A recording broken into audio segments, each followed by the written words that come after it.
This is some bullshit with this shutdown, this crap that's going on right now, that our government can't sit down and hammer out some kind of a negotiated settlement to this.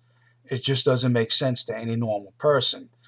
But when you think about it and you break it down logically, you begin to realize that the left of this country, the Democrat Party, has been hijacked. They've been hijacked by the far left. The Democrat Party is no longer the party of JFK or uh, Harry Truman. The buck stops here, and what you know, ask not what your country can do for you. This is not the same Democrat Party anymore. This is now the party that has shifted towards the Hugo Chavez way of doing things, and as evidenced by the people that were elected, some of these maniacs like Ocasio-Cortez, who can't even afford to get an apartment for herself, is now on the finance committee. She'll be handling finances for the whole country, but she can't balance her own checkbook. Now, like I said, the Democrat Party has been taken over by the hard left. They know that border security is necessary. They know it.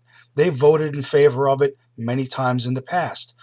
Many Democrats have given speeches publicly supporting the need for border security and to end illegal immigration in this country. But they can't say that now. They can't repeat things that they said just 5 years ago, because now they'd be agreeing with Donald Trump. It will piss off the base of the Democrat Party, the hard left base, that will start voting some of them out next time around. If Nancy Pelosi were to give in, she would probably lose the speaker's chair in 10 seconds flat. Chuck Schumer, he's voted in favor of large border security packages in the past, but he won't give $5.7 billion to the president now. Compared to the $54 billion in foreign aid that we're going to give out, probably a lot of it going to countries that hate us, that burn our flag, and we're going to give that kind of money to them, but we can't spend $5.4 billion for our own security, for our own safety and peace of mind. I've heard Nancy Pelosi say the wall is immoral. Why is a wall immoral? Well, there is more than one use for a wall. And the walls were designed to either keep someone out or to keep someone in. Prisons have walls. They keep people in. They make sure bad people don't get out. All right. There was a wall built in East Berlin that turned the entire city into one of the largest prisons in the world. That was immoral because that wall was built to cage people in. We're not proposing building a wall on the southern border to cage anybody in.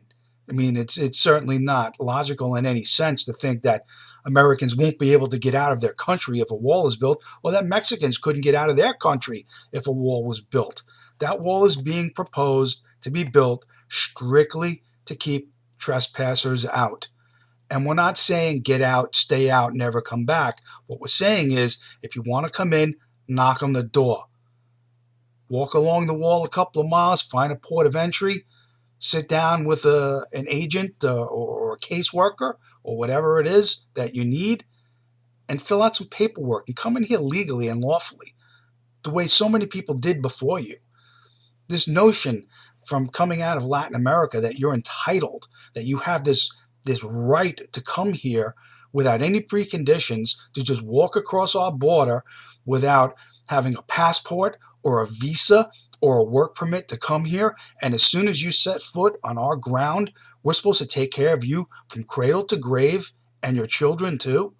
Come on, man. That's bullshit. In any, there's no scenario anywhere in the world other than here where that takes place. People don't go into any other country in the world that way. I don't know what has brought us to this point that is the way it is here, but this has to be changed. I got nothing against Spanish people, Latinos. I'm married to a Latina woman. My kids are part Latino. That is not the issue. But there just seems to be some kind of an emotional and social defect that is happening south of our border, where people down there think that they have an absolute right to come here, and who the fuck are we to ask them to show some documentation before you come in. Well, that ain't the way it works in the real world. Sorry. We have a right to put up that wall.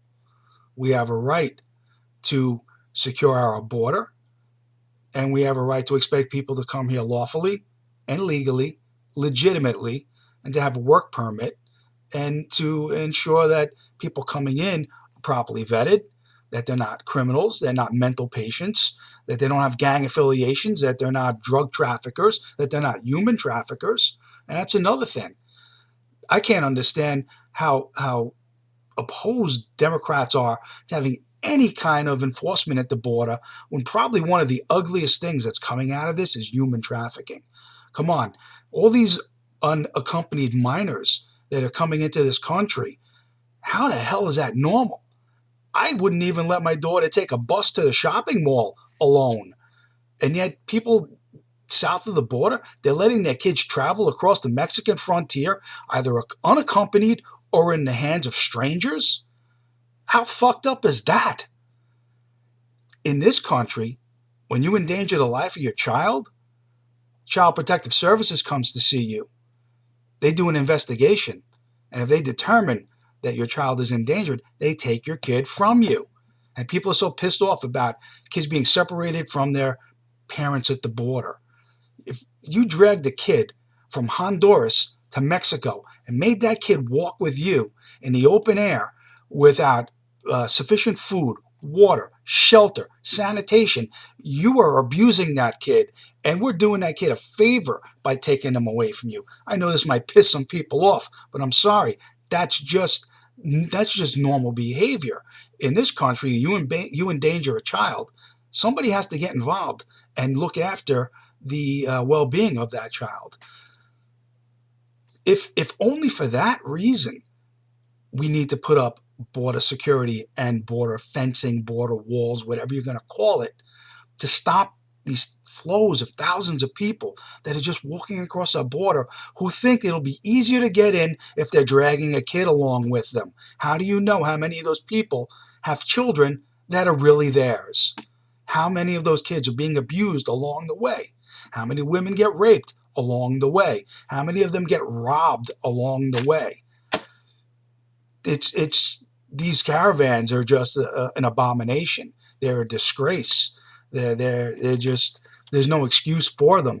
And the people that are organizing them should actually be indicted for this. Somebody should be arrested. And right at the core, this needs to be cut off. This needs to stop. It can't continue this way. Now, as a result of all of this mess, Nancy Pelosi tells Donald Trump that he's not invited to give the State of the Union speech in front of the House of Representatives. It's been our history since the beginning of the television age that the President of the United States will give the State of the Union address in front of both houses of Congress. It's the way it's been. She wants to change that now because she can't bear the thought of President Trump having an audience in front of both houses of Congress on national television in front of the American people, being able to state his case, because that gives him authority, which she won't have at that moment, and she'll only have the option of sitting behind him quietly, keeping her mouth shut, and not being able to rebut anything that he says until after he gives his speech. This is why she disinvited him. It is spiteful, purely spiteful. It serves no purpose whatsoever. And President Trump was 100% correct, 100% correct in grounding her flight. People were saying on the news, first of all, they were all thrilled in the news media when she canceled his invite to give the State of the Union speech, which is an abomination to begin with, that the news media would applaud that. But the very next day, they were all pissed off that Trump grounded her flight. I don't get it. We're in a crisis right now. The government is shut down. Why are these idiots getting on a plane and flying on a field trip? Oh, we're going to see the troops. Well, you know what? It's not your job as the Speaker of the House. It's not the job of any congressional representatives to fly on a military plane on the American taxpayer's dollar to go visiting the troops. And why the fuck were there only Democrats on that plane? If this was to be some sort of a congressional journey, a field trip or whatever, why was it not bipartisan? Why were there no Republicans on that flight? That should have been grounded regardless of the government shutdown, but absolutely because of it. She has no business doing something like that, leaving the country for 5 to 7 days, leaving this unattended with no negotiations taking place, ensuring that nothing will happen during the time that she's gone. That's just inexcusable. There's just no reason for that to happen, and no reason why anybody should be backing her right now for something like that. I heard them say that this border wall is too expensive and serves no purpose. Walls serve a purpose. They keep intruders out. That's why people fence in their properties. That's why large estates have walls around their properties. That's why prisons build walls to keep prisoners in. Walls work. They're not ineffective. They work. And as far as it being too expensive, he's asking for $5.7 billion. That's a drop in the bucket. If you look at the entire budget in a pie chart, the amount of money that he's asking for that border wall would represent one pencil line through the outer edge of that pie chart. That's how much he's asking for to secure our borders. And they're telling him no, not because it's immoral, not because it's ineffective, not because it won't work, but because it will piss off their constituents. The left wing of the Democrat Party, which has all the power right now and the loudest voice, they want open borders, and they want these caravans to keep coming. And eventually these caravans will become nonstop, and they'll turn into a parade, a nonstop, endless flow of people just walking across the Mexican frontier into the United States, and immediately being given legitimacy as soon as they set foot on our territory. Has to stop. Can't continue like this anymore. I'm sorry.